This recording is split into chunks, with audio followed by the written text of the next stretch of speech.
And welcome back to Jeff Koinange Live.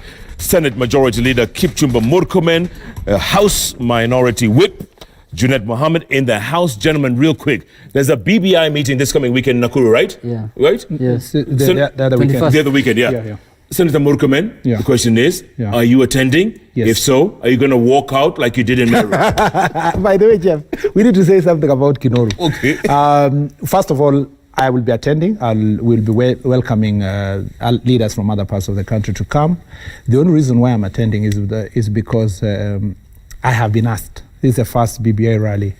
You weren't asked in Meru? No, I wasn't asked anywhere in the country. And I didn't even know any program and so forth. Why did you walk out in Meru? I'll come to that. So, so I'll be attending. Number two is that we've been involved from the whole process, from the county to the consultation of leaders and, all that kind of the process. In Meru, I walked out because I was, and I'm being very honest, people think I'm being cheeky. I walked out because we went there with Moses Kuria, yeah? And they denied Moses Kuria the opportunity to speak. I spoke, I finished. And then Moses Kuria was, decided that he was rushing somewhere. And he said, we leave. When we left from the stage, I had no idea that the people were going to follow us. So we just went, Moses Kuria waved to a few people here and there. I didn't even wave. We entered the car and we left. That was not choreographed. And I'm being frank. It wasn't choreographed. I am being frank. I was given a lift by Moses Kuria in a chopper. When we reached Embu, of a flying Embu, I saw the picture streaming that as we left, so many people followed us. And I've said this, and the pictures are there. We were with Ambassador Amina, who is the CS Sports. I was rushing to my son's school. Two sons were being awarded for their performance in football. So I needed to be there by 4. So I told Moses Kuria it was a blessing in disguise that he was in a hurry that we left. By the time we landed in Nairobi, it was trending all over that everybody left. Kalonzo was speaking, saying, the place is empty. Minority Whip. It was not planned. And it wasn't choreographed? No, never. Minority Whip? No, I don't believe that story.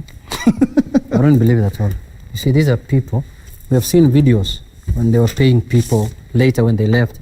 Moses Kuria dishing out money, 500 shillings. It was just to for the whole crowd to leave. No, for a few people who were... For the whole crowd to leave? Yeah, that is a joke. A joke, my friend. They came there to spoil the party. They came there to destroy the meeting. And it was very unfortunate what happened. It's unacceptable because he's a senior leader in the country, he's the majority leader. He's given a chance as a majority leader to speak. If he was denied, he would have said something else. Yeah? Oh, they are undemocratic. These are people who don't want other people's views. He was given, I was the MC in Mombasa. No. It wasn't you. In Mombasa. It was Joe. I'm saying, he didn't have even a seat to sit, I remember. He came late. No, first they come to meetings late. They come to people's meetings late just to create chaos and confusion. Then they want to be accorded seats at the front there, and then you give them seats there, then he's given a chance to speak. He couldn't even wait for other leaders like him to speak. He walks out. You see, even if you were to leave early, you can leave using the back door quietly. Behind there quietly. You don't walk. Quietly. They were walking at the center of the stadium. The center of the stadium. In front of everyone. So you see now, Jeff, he's destroying a rally that was discussing very important issues for a region, the Mount Kenya region. And he's inviting us to his region. Jeff. He wants his region, Rift, to be peaceful, issues to be discussed in a peaceful manner, the rally to be peaceful. And in Mount Kenya area, where they were discussing issues of tea, coffee, 1 shilling, 1 man, I don't know what. He destroyed it. Can I say something? That is the hypocrisy that I don't like. First of all, I am flattered. I'm extremely flattered that I had the ability to destroy a rally.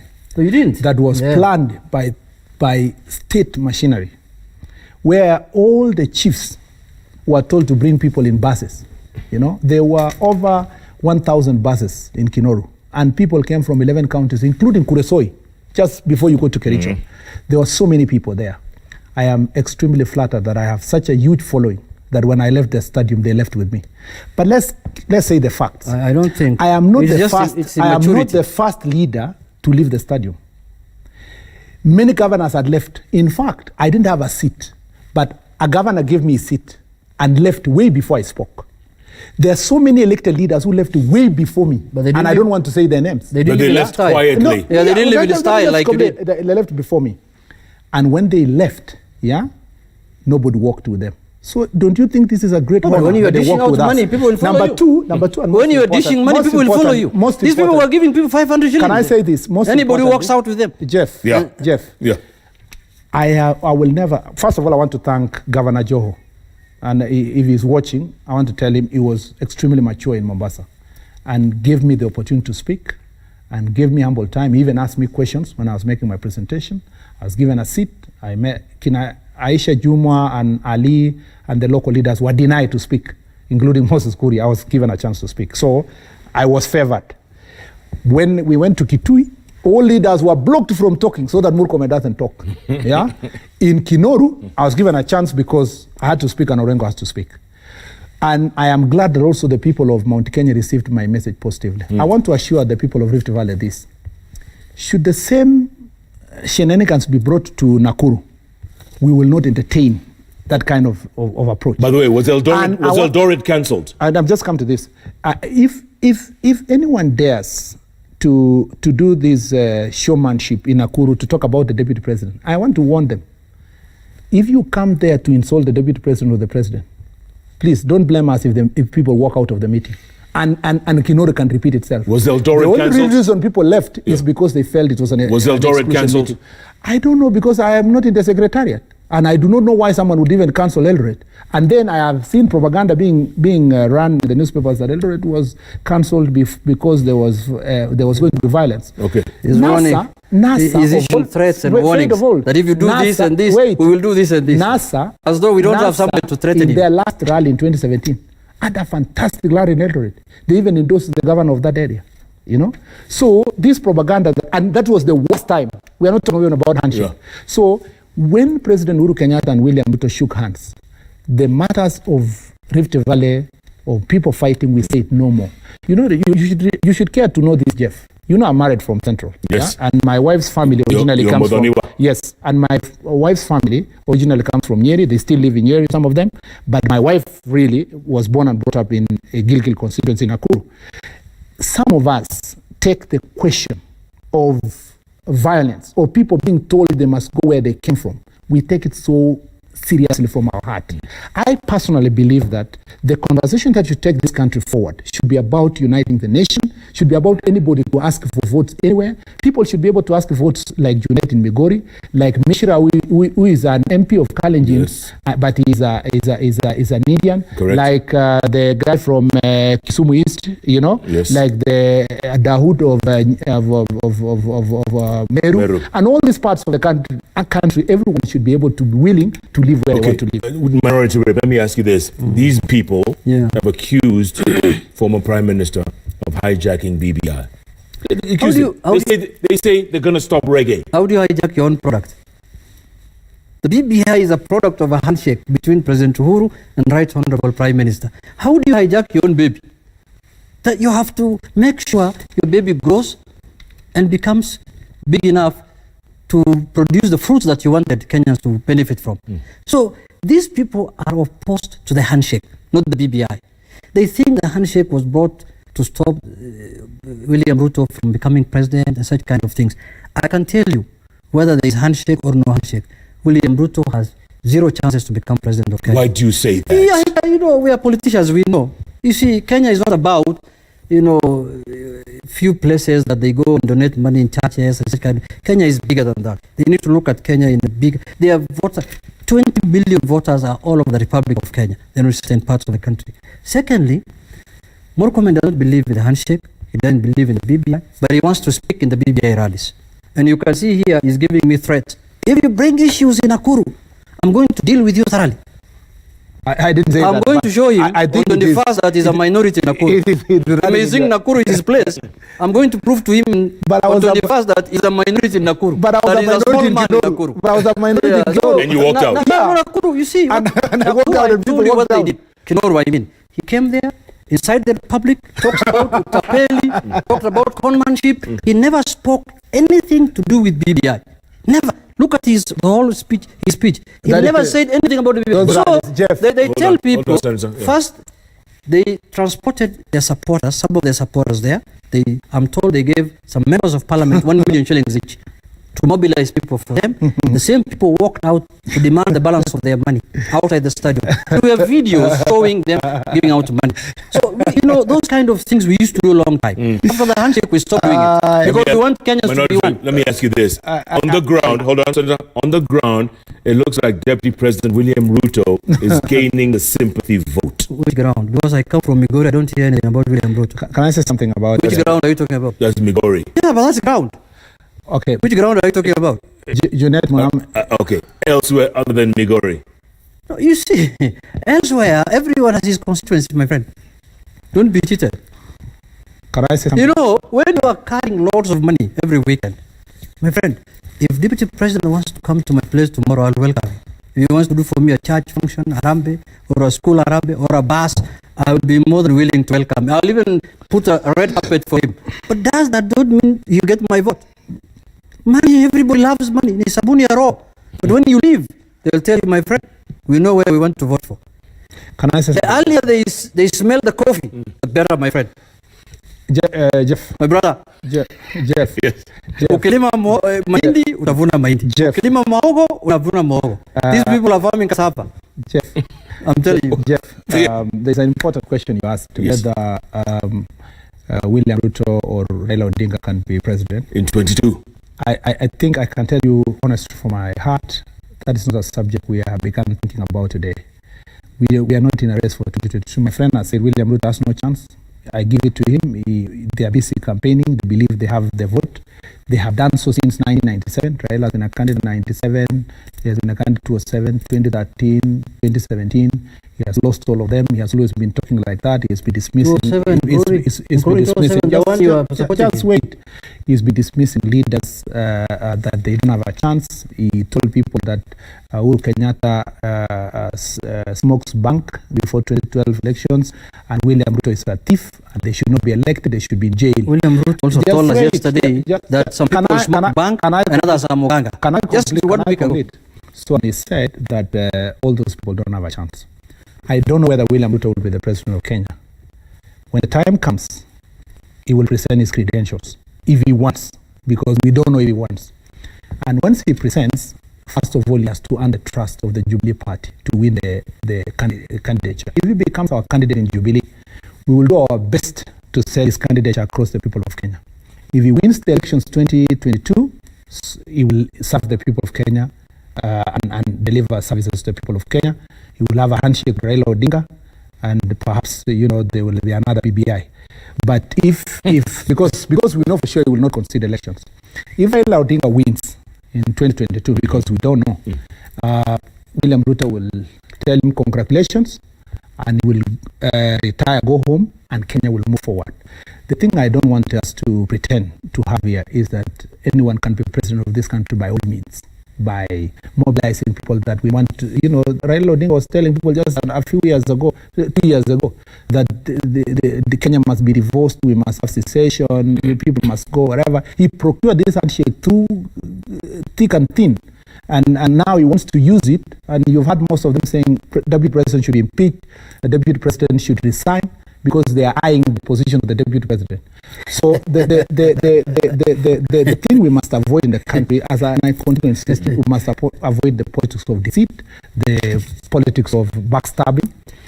Uhuru Kenyatta, and this is something that has been said all the time, said more than 20 times before elections that he will do 10 years, he will support William Ruto for 10 years. William Ruto never asked Uhuru Kenyatta to say support me. And when he supported Uhuru Kenyatta, he never gave any conditions. If Uhuru Kenyatta, for example, changes his mind and say, I don't want to support President William Ruto for presidency, or he betrays William Ruto, that will be his legacy. It is him who said in his own mouth, and he will have left his own legacy on his own. So let's not try to push the deputy president as though he has a guarantee of being the president of Kenya. When the time comes, he will just be a candidate like any other candidate. Would he resign for Jubilee? Would he resign for Jubilee? How do you resign from yourself? How do you resign from yourself? I've always insisted. There are many people who are giving us stories about William Ruto. We don't like him in government. I have said, and I want to insist, any person in Jubilee administration who feels that William Ruto is too much a burden for him to work with this government should resign. because William Ruto is not a visitor to Jubilee administration. He is an integral part of Jubilee. He is a major stakeholder. He's not. He did not come to Jubilee with a wish list. Jeff, let me tell you something. I want to talk about the issue of conceding defeat that Senator Murkomen has talked about several times in this show. That Raila does not concede defeat. First, in 2007, William Ruto was supporting Raila. Yeah, he was in the Pentagon. And we had total war in this country. And William Ruto represented Raila in the Serena talks to negotiate for the coalition government. Yes. And you remember people died in the Rift Valley. People were killed. People even were burnt in churches. I don't know when I'm going to go with Murkomen to Eldoret so that we can do a rambe for that church. I want to be his deputy guest so that we can resurrect that church again. So the issue of conceding defeat is not an issue that is for Raila only. Even Ruto should have spoken that time and said, I have conceded defeat. I'm not following or I'm not agreeing with Raila, what Raila is doing. Yeah. So he should not say that he's not a saint. And where a lot of death happened was in his backyard. He should have stopped that first, in the first place. Secondly, we have not conceded defeat only in 2 elections. Actually, in one election, in 2007. In 2013, after the Supreme Court ruling, we said we don't agree with the ruling, but we respect it. And life moved on. And that's how they formed government. And Ruto exercised power. But you believe you won in 13. I believe I won in 13. And 17. At 17. Of course, yes. At 2007. But you see, the court... And 1997.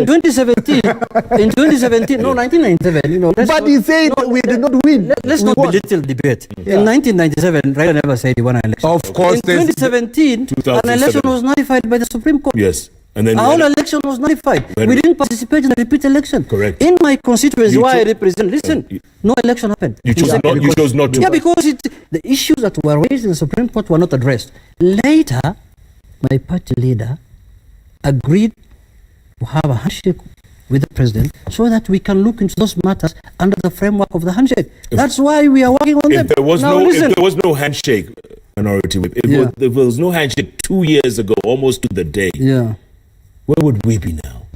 Ask him. Let me come to that. That question can be answered by you because these are people who don't want a handshake. These are people who want Kenyans to continue with chaos. Let me start with this. I told you, Junet, you know, there are some things you can play with. Yeah? There are some childish things you can say. And you can go away with it. What is it? Of talking about your church was banned where and so forth. It's true, a church was banned. Jeff. It's true. Jeff. We must speak the truth. The post-election violence of 2007 terrorized the nation everywhere. Absolutely. I mean, you need to read the report of Waki Commission, of women raped in Kibra, Mombasa, people being killed. Nakuru, our whole family was banned. In Naivasha, it was terrible. In Eldoret, it was the same. In Kisumu, people were killed. Police even shot people in Eldoret and killed them. The people died all over the country, you know. President Uhuru Kenyatta and William Ruto made a deliberate decision that never again. And settled IDPs, you know, try to pay people to settle and so forth. And they have worked on that project until now. And so when you try to take us to that kind of conversation. You don't want to hear that? No, I'm just saying when you take us back to, we want to go back, we want those kind of things, of course. We want to go back and we go and do this. You are doing many charges around, but you don't go to that church. You are actually insulting President Uhuru Kenyatta, that he has been the president of the Republic of Kenya for 7 years and he could not sit down and sort out those issues with the deputy president. But the deputy president Number two, just listen. Number two, relax, my friend. Number two, is Jeff to say that you had asked me something about, you had asked a question about, what was that issue? There's something else you raised, but the thing I wanted just to straighten is that this country... If the handshake hadn't happened. Exactly. Yeah. If the handshake, that's a very good question. That's what I was thinking about. Jeff Koinange, the handshake took place because somebody refused to concede defeat. Swore himself Look at that childish talk. Wait, just swore himself in. Called for secession, removal of portrait of the president from his region, blocked an election. It was terrible. It was terrible. Where I sat, and President Uhuru Kenyatta, if he's watching me, knows where we were. The country was just terrible. It was just terrible. So as a result, the president had to be a gentleman and approach the former prime minister for a handshake. And Jeff Koinange. You keep saying that. There is no guarantee. Yeah. There is no guarantee. You think there's another one? Yeah. There is no guarantee that in 2022, should Raila Odinga become a candidate, and I am the other candidate, or Mr. X becomes the other candidate. Let's say Ruto. And he loses, maybe Ruto will not run, and he loses elections. There is no guarantee that he will concede defeat. Okay? There is no also guarantee that if he refuses to concede defeat and tell his people that elections were rigged and tell them that we go to secession, we are not going to see the same violence. So this idea of lying to Kenyans, that we have relative peace, people can do business anywhere and so forth, it has been like that throughout since 1963. The only reason why there has been violence is elections. The period mobilized by politicians just before election and the period after elections because they refuse to concede defeat. There is nothing in BBI process that tells us that in 2022, the same person or any other mad person, let's even leave Raila Odinga, there's nothing that guarantees that another Junet Mohamed running for president will not say, my people will not vote, I am declaring I'm president, this relationship is abusive, we must secede. There is nothing. There's nothing in BBI, and there is nothing in practice that assures Kenyans that after 2022, there is no. The only way we can ensure that elections and people live peacefully is for men of honor to concede defeat, the way Uhuru Kenyatta and William Ruto did in 2002 when they were running for president. When Uhuru Kenyatta was running for president. Why is he saying that Ruto won't run in 2022, first of all? It is his choice. I don't know. I don't know. I don't know. He said himself. He said the other day in a function in Nakuru, many people are dying to discuss about William Ruto. What if I don't stand for presidency? That's his choice. That is his choice. That's his choice. I cannot speak for him. Fine. And now, listen, you see this country has been having problems. And when I listen to the senator, it looks like he has not read the BBI report completely. Some of the issues the BBI is trying to address is divisive elections. Yeah. Why do Kenyans fight after every election? Yeah. That is what they want to cure. Correct. But the problem we have is somebody who wants to become president, by all means, does not want to hear anything about BBI, does not want to hear anything about the handshake. And that's where Senator Murkomen belongs to. Why Kenyans fight every election is because people don't have faith in the electoral system. People have other issues, maybe issues of land, historical issues. There are 9 issues that they identified, the two leaders, in their memorandum.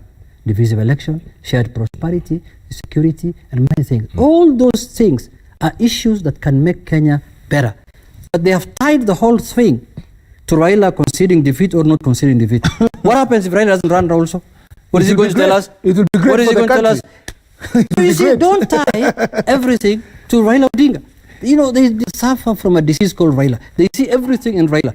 The handshake, they see Raila. Why is Raila got 8 million votes, 7 million votes in the country? William Ruto got 0. Uhuru Kenyatta got 8 million votes and he was declared the president. As far as I'm concerned, William Ruto has no votes. So that is why these two leaders who had gotten the highest number of votes wants to discuss how to make sure our country is peaceful and prosperous going forward in the next 50 years. I have read the all BBI. that, give me time. Yeah. All that Senator Murkomen is opposed to. What Senator Murkomen, I'm told the proposal they gave to the president is that if you want us to support the BBI, put a clause there that says Raila Odinga is going to support William Ruto in 2022. What kind of nonsense is that? What, in the BBI? Yeah, they told him, make that a condition They to told Raila. the president. They told the president, can you tell Raila to support? Senator, is that true? Surely. For a fact, I know Junet doesn't talk to the president. No, I'm not. So this cannot Did I tell you I talked to the president? This is just but hearsay. So we cannot discuss. No, that's because he's saying I am entitled to my views. Even in a barasa of Wazee in Wajir. You cannot be allowed to stand and say, I am told, I was told, he was told. You see, we are not in a court of law. So let's not discuss those things. See, let's discuss the thing that Junet has agreed with me. The one thing he has agreed with me about elections is that there is nothing in the BBI report that gives us assurance. No, I've not agreed with that the BBI is talking about divisive elections. There is absolutely nothing. No, according to you. I have read the BBI report. I've read the BBI No, you read the BBI of There is no provision you have read the in the Tangatanga BBI version. report. You know, there are two BBI reports. There is the Tangatanga version and the real BBI version. Okay, gentlemen. But I'm just saying, there is nothing in the BBI report that addresses individuals that refuse to concede defeat. Leave Raila Odinga out of this. My friend, what guarantees? No. Let me ask you a question. What guarantees is he giving us from William Ruto that if he's defeated, he will concede defeat? Exactly. What guarantees is he giving us? He's now agreeing with me. And you know the way. Whether it's you see, William Ruto, and we are hearing, and we are hearing, 39 million arms deal is being procured in an office. Forget about that. My friend, Jeff. We are worried as Kenyans. Forget about that. We are worried. And I know DCI is investigating that, but let me ask you a simple question. Okay. Why? But you need me to conclude the other question, which I've told you. Which one? That the BBI report falls short of addressing the problems that led us to be in 2018. But you still agree with it in principle. That's why I'm saying in principle, it falls short. And I hope the BBI report will capture this, that how to deal with persons who don't concede defeat. Number two, Jeff, there's been an accusation here that, these rallies, all these rallies are happening in the country are nothing. They're just stories. Even when we go to Nakuru, we're just going to be happy with people and talk stories. The real place where the rubber meets the road is when any report has been written and submitted to Yusuf Haji-led committee. Yes, the task force. So anybody who pretends that he was handing over a report to anybody in Mombasa, Rally, or Kinoru, or Nakuru, or wherever, those things are neither here nor there. That's why some characters were accusing Moses Kuria that, you walked out from Kinoru and so forth. Okay. Kinoru was not there to present views for the people of Mount Kenya. Okay, why did the real views go to the Why did you want to stop reggae? Because the reggae, we must stop reggae. We must. If we don't stop in this country reggae, we'll bring the country down. Jeff Koinange, if reggae is the issue of people must not live in the same place, if reggae is discussing and insulting the deputy president in his office every time, if reggae is about dividing the country to remain between us versus them, we must stop that reggae. The only reggae that we must allow to continue in this country is one love. Jeff, let me tell you something. My friend, the senator, has been speaking about people talking ill of the deputy president rallies. At least it's not Raila who's doing it. He's complaining about other members of parliament. We have a situation where every weekend, the deputy president himself in person abuses Raila every weekend, calls him Muganga, Kitandawili, to do what?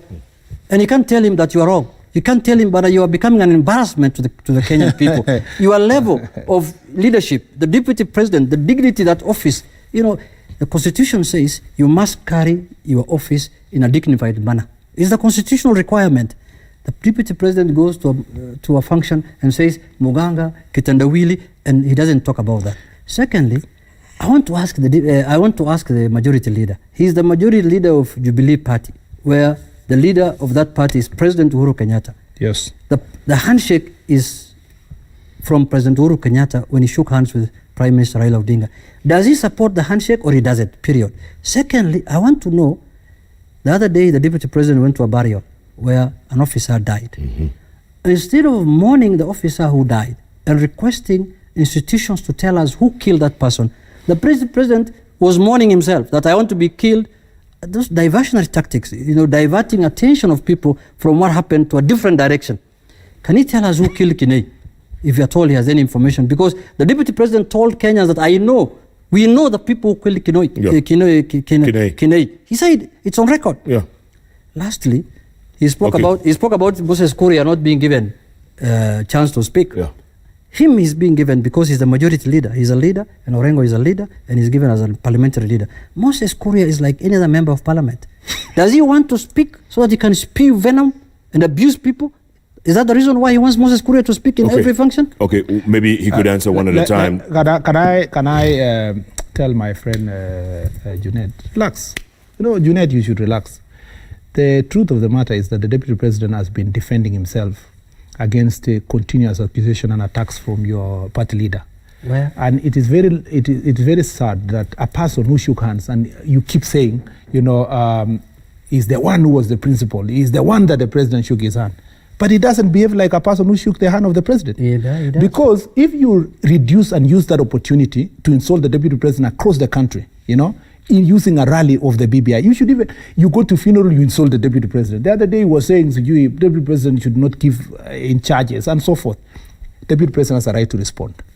Number two, Jeff Koinange, the issue of Kenei is very painful to some of us. Yeah. Because I knew Kenei in person. Yeah, he's a young man, very lovely person, very friendly to all of us. We were all shocked when it was said that he was killed, and we are talking about some deal that is being investigated. The only thing that I would request DCI has never held a press conference to do the kind of things he was trying to do, yeah, the other day. DCI has the tools and they're given the opportunity as a trained police officer to do investigations. DCI has told us there were 2 Wazungus in the country. Mm-hmm. Nobody. He has never told us the identity of those people, their visa status, whether they were truly investors or they were brought here as mercenaries, and whether they are still in the country or they have been sneaked out of the country quietly. The DCI told us that the SIM card of Mr. Kene, who was, I must say, a person, an acquaintance to me, that his contacts and phone logs and so forth have been erased. And he knows the contact of 3 people that were in his house, and there was someone in Safaricom that assisted in deleting the data. Yes. Why can DCI start by arresting those ones to start with? Because, and by the way, not just the officer of Safaricom, it must include Michael Joseph and the new CEO. Because what do you mean? Yeah, because that is a serious matter. That is actually a cover-up, accessory after the murder, after the act. In the sense that someone has been killed and then the company has facilitated deletion of those whatever. Until proven otherwise, even the CEO must take responsibility for that issue. But to start with, why can these 3 people be arrested? You know, the deputy president is mourning the death of his officer. The deputy president office has been misused. The inspector general of police has a responsibility to protect and provide protection, not just for the president, but including the deputy president and all those installations. But why was that deal being made? The deputy president, my friend. Exactly. Why was it being made there? Why was it made there? What was the Chester doing there? Exactly. The answer to that question is found in the investigative authorities, but most importantly, the security breach in the office of the deputy president is a sole responsibility of the inspector general of police. Those questions must be answered. The deputy president wrote a letter to the inspector general of police. He wrote a letter to ask that there is a security breach and investigation must be done, expedited, and people be arrested. What happened after that? The politics. CCTV. The behaviors. Let me just say, the behaviors of people like this. You see, a big contract was signed there. You see, so if this guy knows that a big contract was signed there and he knows those investors, he knows the amount, why can't he go to DCI and give the information? Jeff. Because the deputy president is as eager as all of us to know, was there a true contract of that 9 billion? Were there stupid investors that would come and sign a contract of DOD in a boardroom of the deputy president? What kind of investors are those? Yes. Was there a collusion between the officers in that place and a chaser? If it is true, what charges are being Believe me, there have been dumber deals made before, so it won't be the first time. And not just there. They have been done using the office of the president. Let me tell you, people have been conned using my office. I suspect even the small offices of MPs in their constituencies, some characters will con people using that office. I have a tender here. If you've been in this Nairobi and you've not been conned, there are fraudsters in this town that are terrible. They make tenders look they are real. And they're good at what they do. That's true. But you don't turn that one to score. Minority whip. Go on. Jeff, I've never had a deal of the magnitude of 39 billion that has happened in the office of the president. Not yet. But I want to ask 2 questions.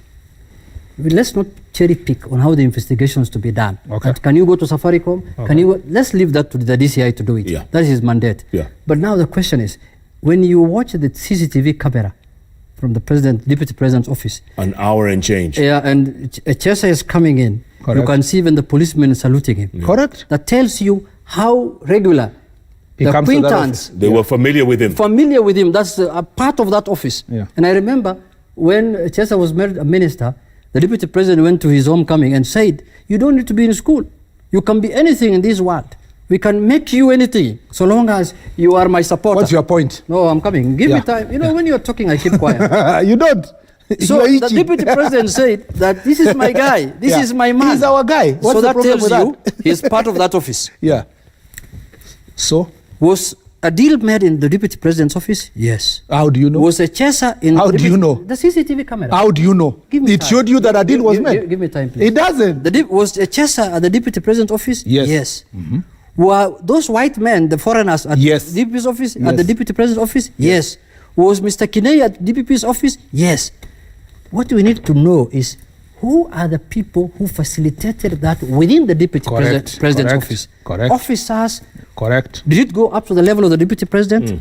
Did they get his clearance? Correct. Because when you want to use my office at Parliament, most likely my secretary will call me and tell me, Jeff is waiting for you here. So was a call made to the deputy president? That's a good Was he question. aware of that thing? That's okay. And why was Kinei killed? Why was Kinei Kinei killed? Why? Yeah, all that What we need did to he know? We need to know all that. Can I respond to that? And all the answers. you don't know why he was You don't killed. know No, why. no, there's something let me that he finish. says. Let me finish. Let me Yeah. finish.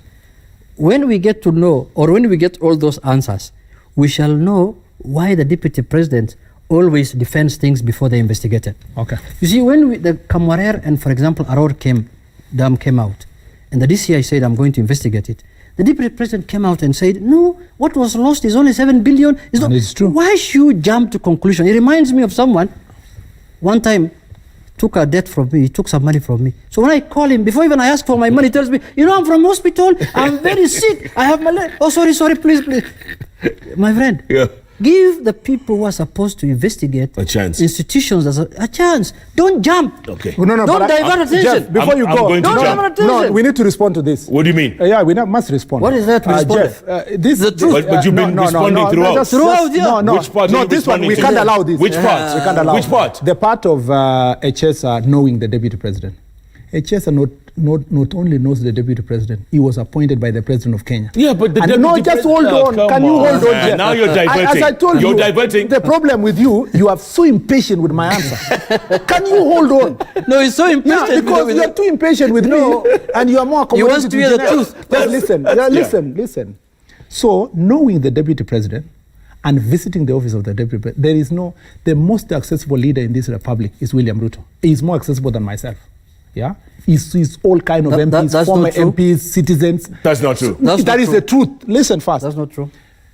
So, HS being known in the office of deputy president is no doubt. And being saluted by the soldiers and everything? There is no doubt about that. They know he's a former minister. And they know he has been a friend of the president. Jeff, go there. Nobody will salute you. Can Tweet. we, Jeff, Can you go Jeff, to the deputy Jeff, president's office Manyora. tomorrow? Jeff, Herman Manyora, those who are joking with impeachment should know that a vote of no confidence is always dreaded, even when the movers clearly have no numbers or chance. Murkomen or Gopa? I am not going to answer that. I need to answer you. Wait. No. You can answer in your conclusion. Yeah. Goodness.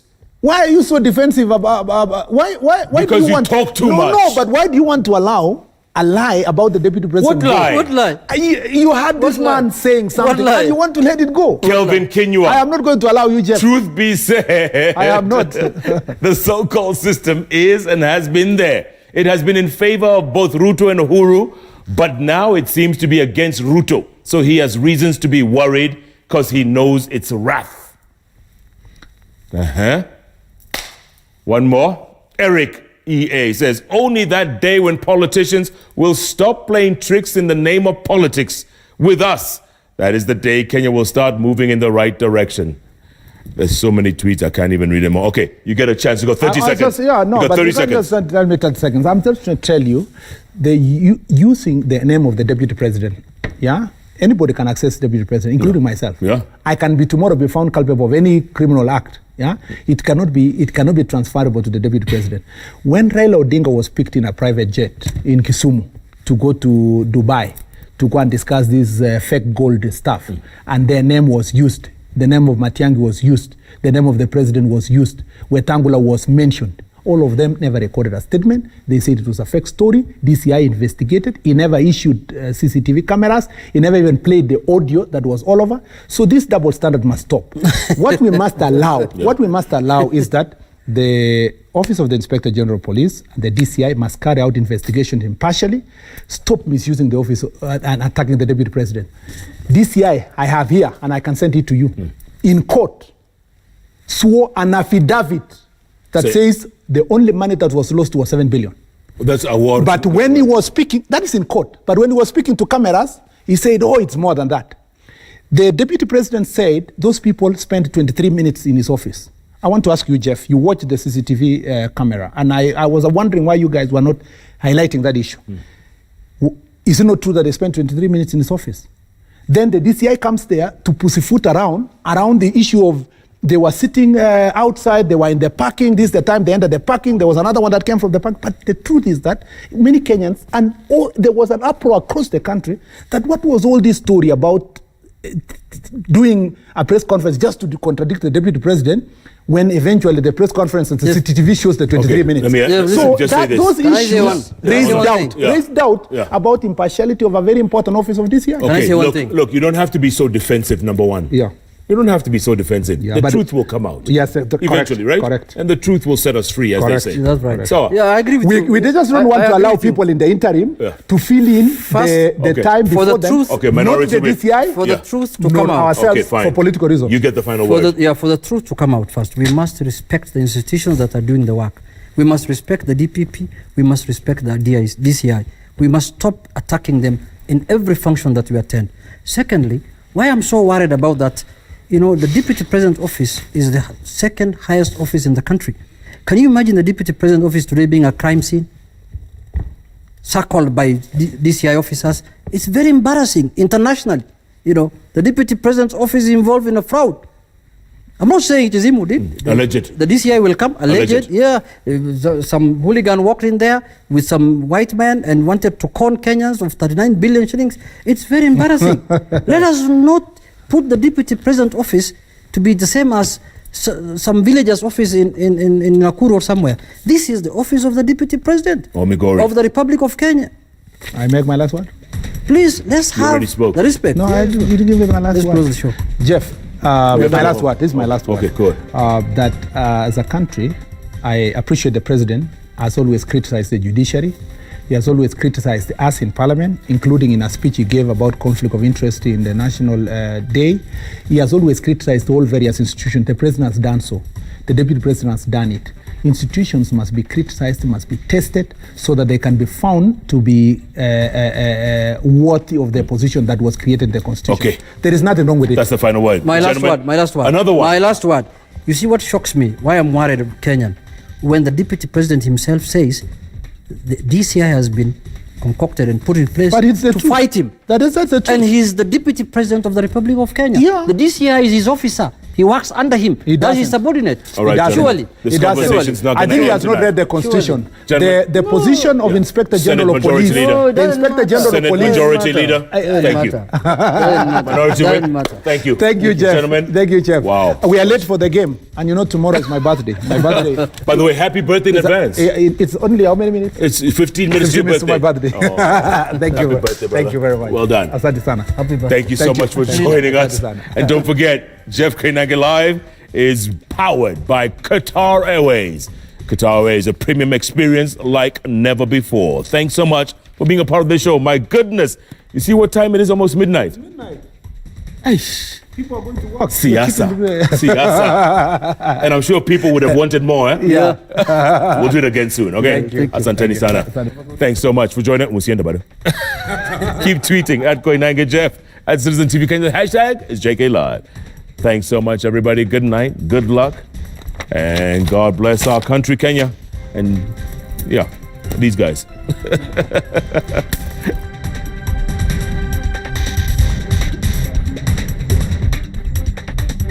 JKLive, powered by Qatar Airways. There are journeys filled with thousands of stories.